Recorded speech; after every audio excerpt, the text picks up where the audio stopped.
You know, you might remember years ago there was a lot of people that used to say that the Patterson Gimlin film subject did not move its neck, that it moved its entire body around. And that may be true in part of the film. Initially it did that, but it wasn't like that it could not move its neck. It just simply chose to do that. And when it put its attention back, forward again, what was in front, it certainly did move its neck, and it moved it freely, much the same way that you and I would move our necks, just as freely. It's not that it can't move its neck. It not that it doesn't have a neck. It just has a muscular neck and a good bit of hair also. So. But let's take a look, and you'll see that these once you get these stabilizations done, and you do what they call an oscillating file. In other words, it moves through the plane of motion backwards and forwards, so that you can get a good idea of what you're watching by watching it rotate back and forth. So take a look at the movement here on the neck.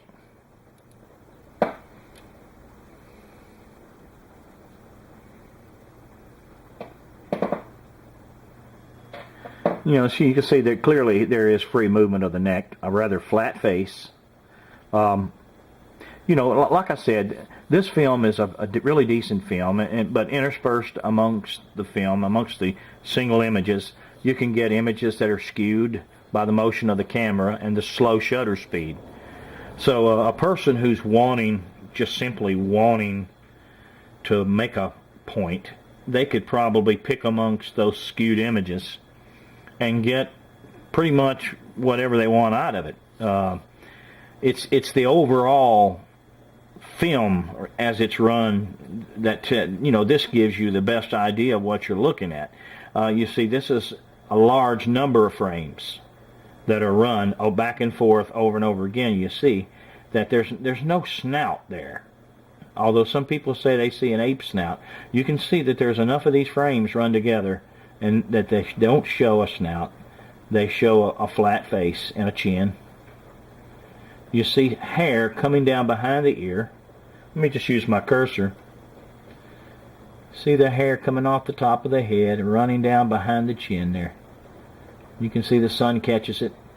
They've got rather long head hair, and then a tuft of hair coming down the back, coming off the top of the head. You can see it change colors, and I'll show some more frames that show that better. And you can see also, the rotation of the shoulder, on the shoulder joint. You can see that really well. It's not a football pads or anything like that, and certainly this is not a football helmet, which is so many of these things have been said about it. So working on the film, if it's a football helmet, I want to know it. So I put together a file that gives me a good view of the head, and the film does not say a football helmet. So I look at the film to tell me. People will tell you all kinds of things. What does the film say? You can see that there's skin everywhere. This is not a subject that's completely covered in hair. It's just hairy. It's not out of the bounds of humanity to have hair like that. There certainly are people who do. They're not common, but neither is the Sasquatch. You can see the bulge where the ear is, but I actually have found the ear in a few frames.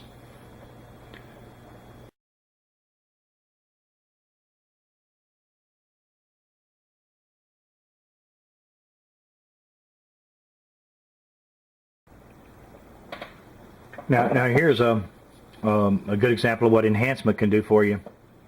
Now here's the raw image right here, and you certainly can see the outline of the ear there in the murk, but with enhancement you can see the ear really well.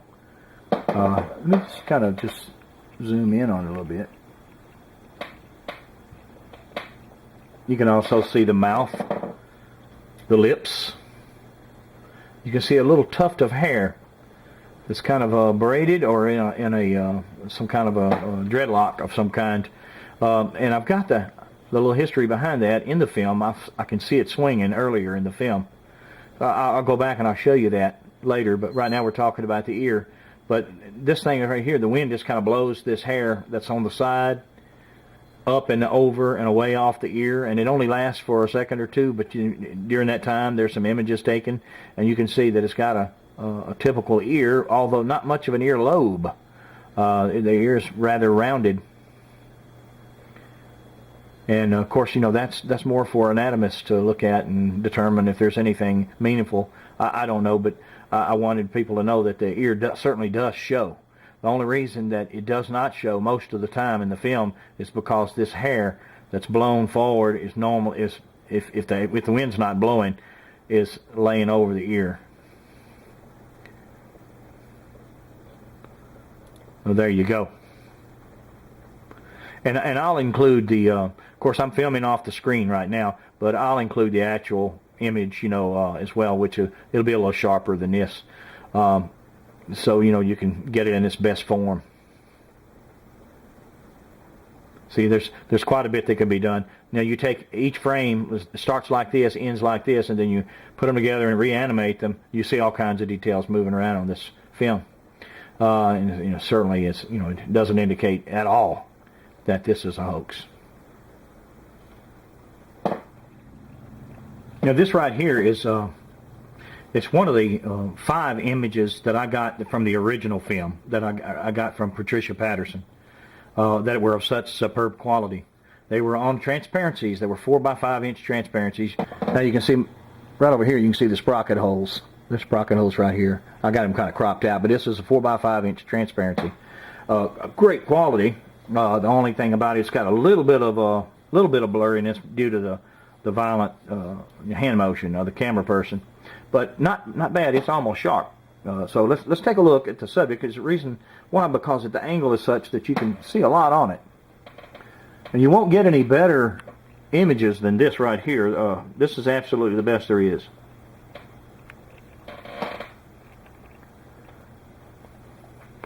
Now let me just kind of blow it up.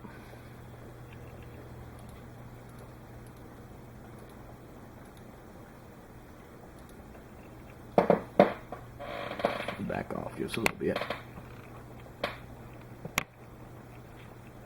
The reason I wanted to show you this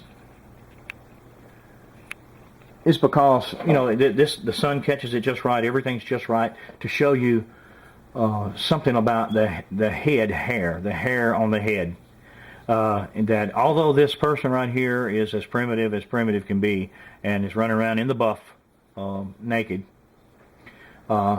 there's still something that's rather artificial about the head hair. It's not just hanging wild everywhere. And let's just take a look at some more at it. And what I'll do is I'll just throw a lasso around that area.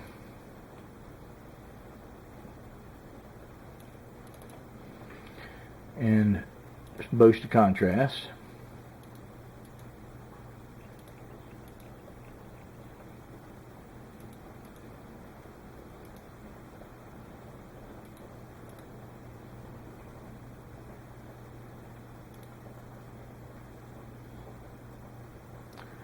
Let me just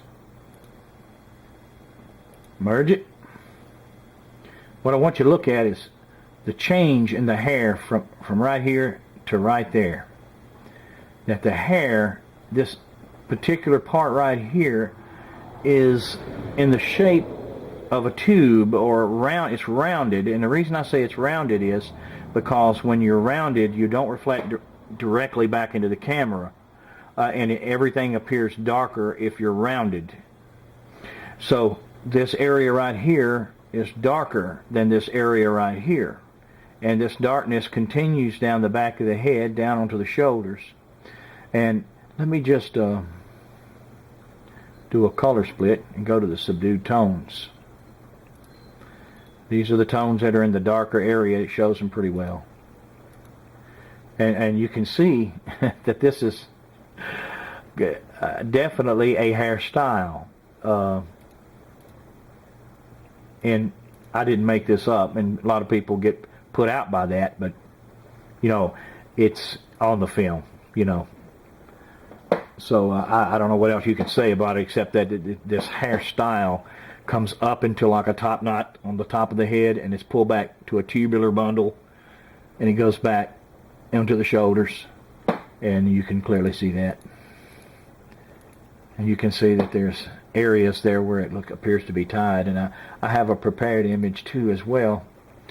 Let me go to it. Hold on. Okay, here we go. This is that prepared image. You know, that's got the best balance of everything. And this is about as good as an image as you got. You have your raw image right here. You can actually see it quite well in the raw image.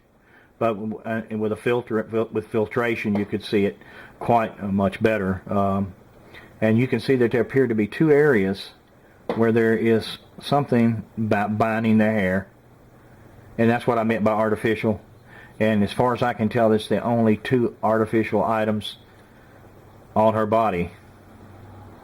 And they appear to be holding the hair back into some type of bundle or type of ponytail, for lack of a better word. It's not that there isn't side hair. There is side hair. And I can show you that in another filtered animated sequence that shows that the side hair is blowing separately from this bundle. And this bundle shows throughout the film, actually. But you got to remember that the film is kind of low contrast, and if you don't help it with filtration, you might miss it. And so that's what I was making an effort to make sure that you got an opportunity to see it in its best form. These images came directly from Patricia Patterson, and they are superb. And she told me they were from the original film, and they show that they are. They are really a cut above. Now I'm going to go to this animated sequence that'll show the hair blowing on the side.